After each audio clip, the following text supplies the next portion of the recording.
In nomine Patris et Filii et Spiritus Sancti. Amém. Estamos, caríssimos, então, na quinta-feira da quarta semana depois de Pentecostes, celebrando esta solenidade dos santos apóstolos Pedro e Paulo. Então, é verdade que hoje a gente dá mais atenção a Pedro do que a Paulo. E, contudo, amanhã a igreja celebra São Paulo, como que compensando a atenção hoje toda para Pedro. Então, queridos, nesta festa, nessa solenidade, ocupe-nos, sem dúvida, o pensamento sobre Pedro.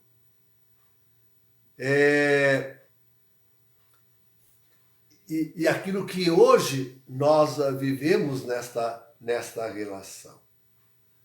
Então,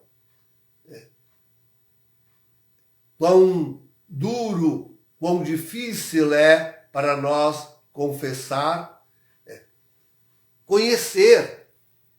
Sim, nós jamais imaginaríamos isto, que na verdade,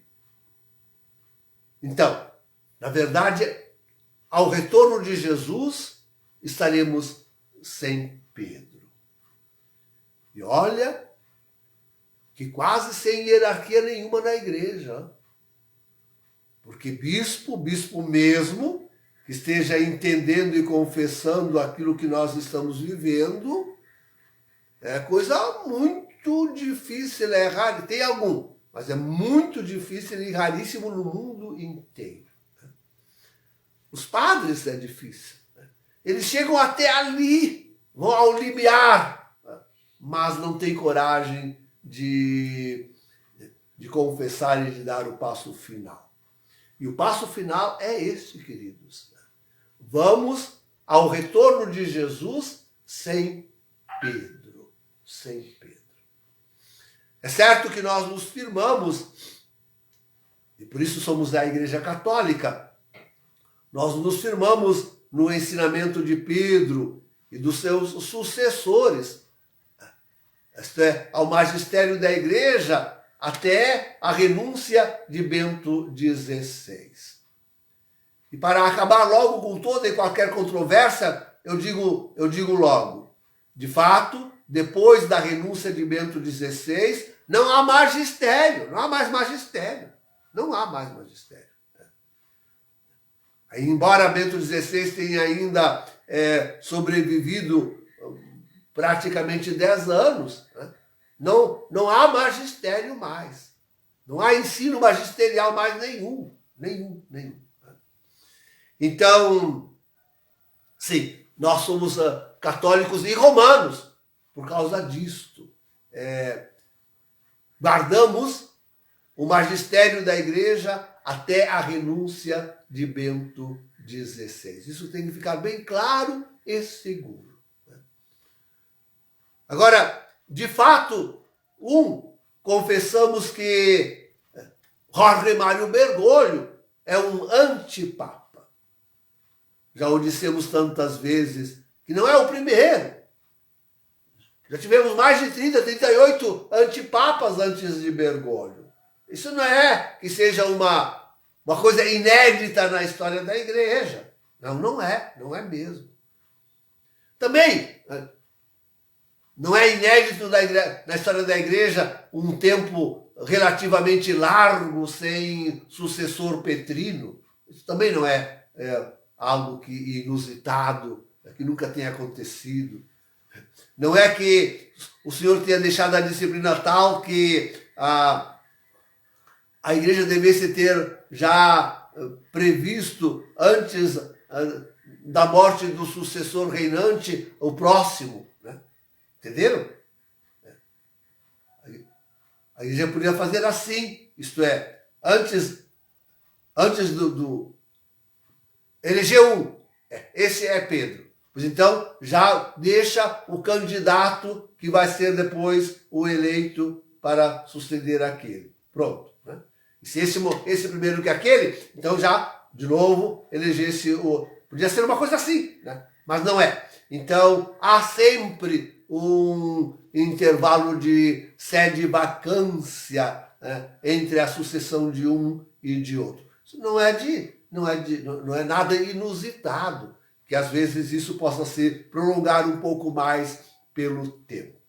Então, mas o fato é que a eleição de Francisco não foi canônica. Não foi canônica. Foi canônica, porque ao interno da igreja, e nós já colhemos provas suficientes para qualquer tribunal reconhecer, ao interno da igreja houve aqueles que, contrariando a lei canônica, e por isso mesmo excomungados junto com Bergoglio, ou escolheram a revelia do próprio colégio cardinalício. E depois o impuseram a este. Então, temos prova suficiente de que isso aconteceu. A existência da máfia de Santa Gallen, o conluio deles para a eleição de Jorge Mário Bergoglio. Bom, isso já aconteceu e é sabido na sucessão de João Paulo II. E por isso, Bergoglio ali já disputava com Bento XVI a cadeira petrina.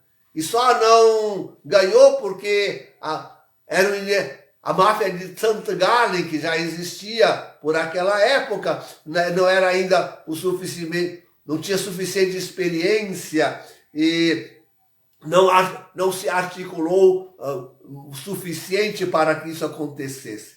Mas não assim para a segunda vez, quando então eles impuseram este homem sobre a igreja. Colaborou com isso, com certeza, um movimento a gente chama de primavera eclesial, que o submundo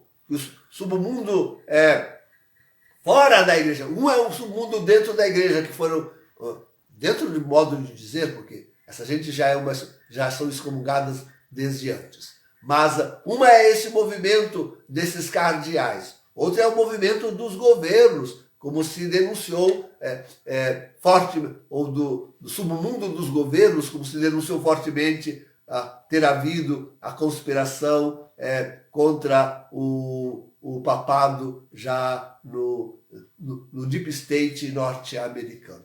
Então, quer dizer, nós temos provas suficientes para dizer que a eleição de Bergoglio é inválida.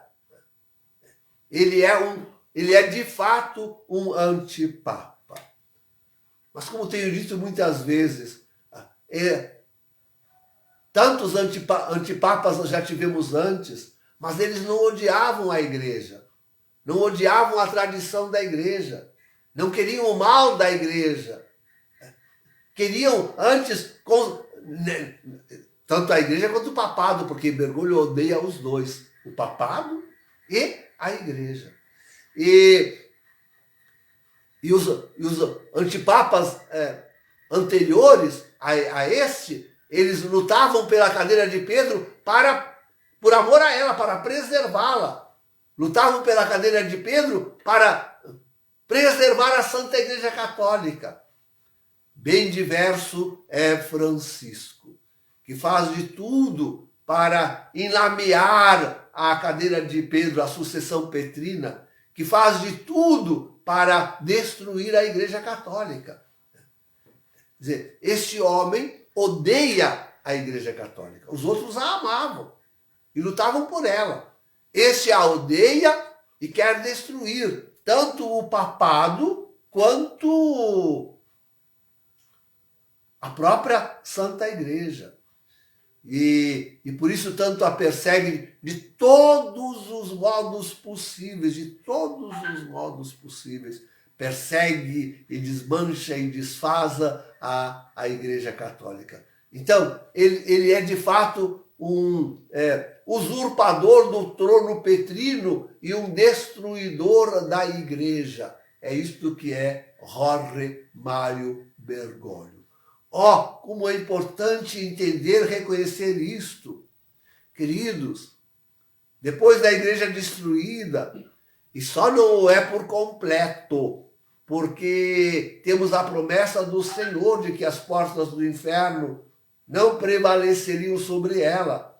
Então, só por causa dessa promessa é que a igreja não vai inteira a pique, porque se seguram alguns padres, se seguram alguns fiéis, é a igreja remanescente, onde repousa de fato a identidade da Igreja Católica, na integridade da fé, da disciplina, da moral, da oração, de todos os costumes, da tradição. Então, só por causa da existência dessa igreja remanescente. Senão a igreja seria totalmente, completamente destruída. E quanto é importante abrir os olhos para ver isto. Para ver a obra destruidora desse homem, tanto em relação ao papado, quanto em relação à inteira igreja. Quanto é importante abrir os olhos para ver isto.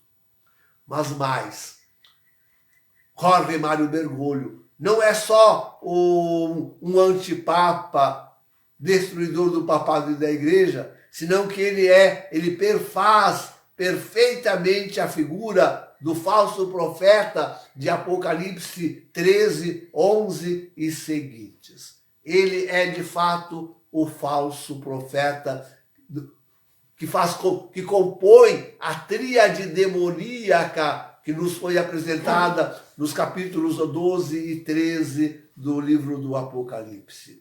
Ele é a segunda besta ali apresentada. Não há duvidar disto.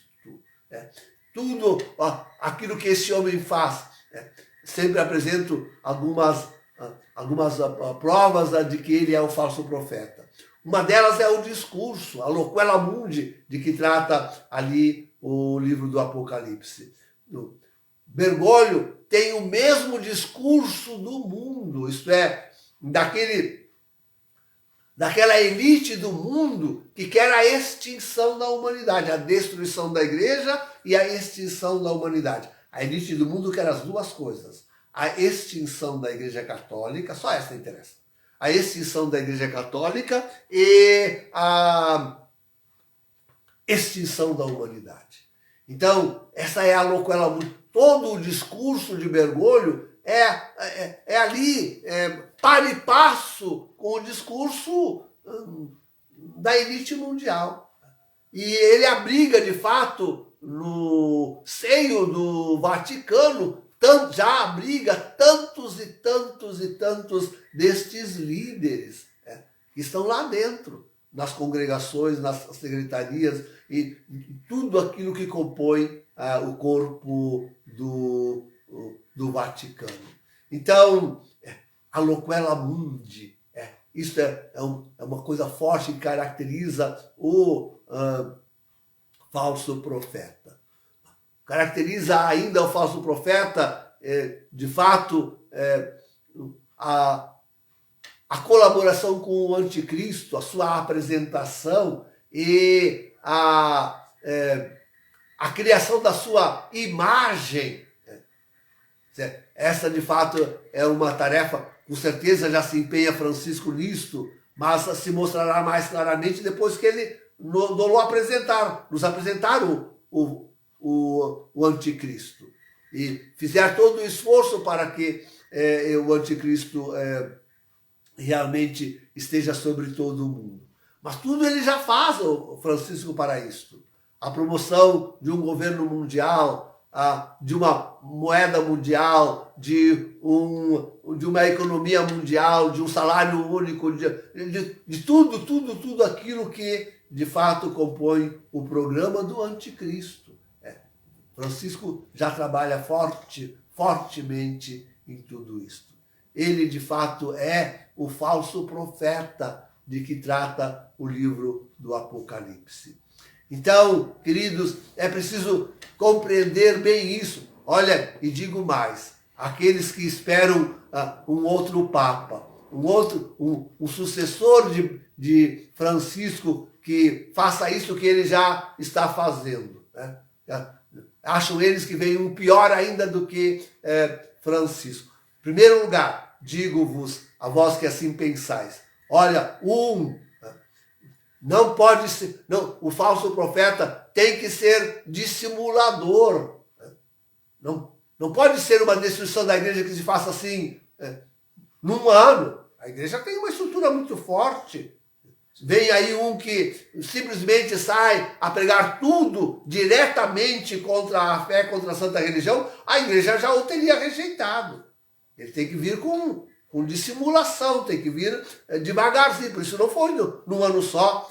Já passaram 10 anos do antipontificado de Francisco, e nós temos aí que ver, testemunhar tudo aquilo que ele está fazendo. Então, em primeiro lugar, precisava de tempo. Não podia ser uma ação assim tão direta, tão inclemente, quanto será depois, de fato, a do anticristo. Segundo, esperar um sucessor de Francisco para quê? Numa igreja já toda destruída. Uma igreja que já foi completamente desmontada, desmantelada. Mas para que esperar um pior se esse já fez a obra? Já fez a obra toda. Não há que esperar um pior do que este. Então, com certeza, se houvesse, depois digo ainda, aqueles que esperam um sucessor de Pedro para restaurar a igreja. Tem pior ainda isto, tem aqueles que esperam um sucessor de Pedro para restaurar a igreja na sua glória. Lê do engano. Olha, é só olhar aí o corpo eclesiástico, o corpo cardinalício. Se Deus permitisse um sucessor de Francisco, este simplesmente continuaria a sua obra demolidora. Simplesmente continuaria a obra demolidora de Francisco, por tudo aquilo que nós vemos desses possíveis sucessores. Então, não há que esperar o falso profeta. Ele já está aí, Então, queridos, por tudo isso nós vemos que vai se cumprir literalmente aquilo que nas Sagradas Escrituras está dito do falso profeta. E ele vai até os 3 dias de trevas. E a igreja estará acéfala, sem Pedro, até ao retorno de Jesus. Então, o que nos cabe, queridos, é aquilo que já dissemos. Ou seja, firmar-nos na fé católica apostólica romana, seguindo a igreja e o seu magistério até a renúncia de Bento XVI. E mantendo a liturgia, mantendo a oração, mantendo a tradição, mantendo a moral, mantendo a doutrina, mantendo a igreja assim como saiu de Pedro e de Paulo, assim como ela foi constituída por nosso Senhor em Pedro e em Paulo. Esta é a nossa tarefa. É para isso que nos reunimos, é para isso que nós perseguimos tenazmente esse objetivo de que a Santa Igreja Católica continue forte e firme aqui neste mundo até ao retorno do Senhor. Em nós. E Deus a graça de termos sempre conosco a possibilidade de celebrar a Santa Missa, os sacramentos todos, ouvir a pregação e receber os sacramentos todos, mormente da Eucaristia e ainda celebrar a Santa Missa Tridentina. Deus nos dê esta graça até ao retorno do Senhor. E assim nós estaremos realmente alegrando a Pedro e a Paulo, que desde o céu rezam por nós. Em nome do Pai, do Filho e do Espírito Santo. Amém.